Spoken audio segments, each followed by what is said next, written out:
C'est un vrai changement qui a traduit notre volonté sur la métropole Rouen-Normandie de mettre la question énergétique comme une priorité politique et de structurer l'ensemble de l'écosystème à travers un service public local qui soit stable, qui soit lisible, quelles que soient les circonstances, parfois les incertitudes nationales. Énergie Métropole a apporté beaucoup. On voit clairement un avant et un après. D'abord dans la structuration de l'écosystème, en travaillant avec les entreprises, les réseaux, les fédérations, les associations, bien sûr les collectivités locales aussi, en facilitant, en accélérant des projets, que ce soit pour les copros, privés, que ce soit pour les collectivités locales, pour les particuliers aussi, et aussi, je pense, une forme de prise de conscience de cet enjeu de mise à l'échelle sur la dimension énergétique.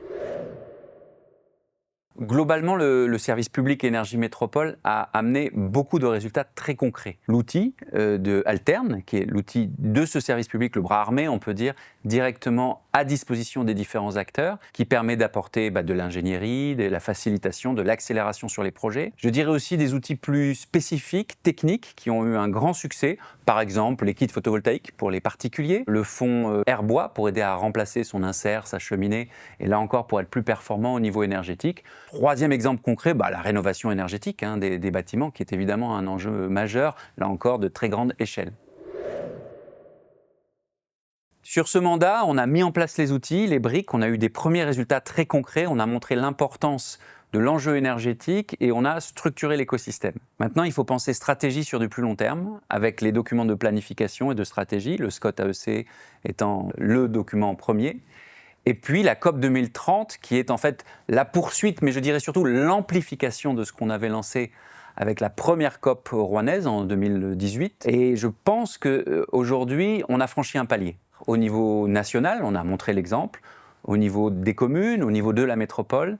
Aujourd'hui, on est en train de passer à l'échelle avec les outils. Et ces documents cadres, ils doivent nous permettre d'avoir des outils encore plus renforcés et une intégration encore plus forte de tous les acteurs. Les entreprises avec les pouvoirs publics, les associations avec les entreprises. L'enjeu clé dans cette stratégie-là, c'est d'être à l'échelle en fédérant tous les acteurs.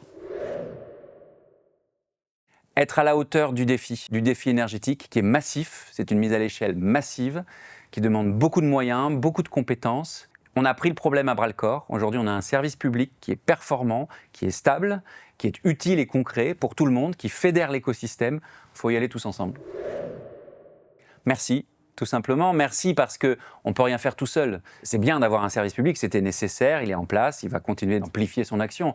Mais il n'a de sens que si les entreprises, les fédérations, que si les associations, les particuliers, les bailleurs, les collectivités s'engagent avec lui. Et c'est cet outil de fédération, je pense, qui est très important.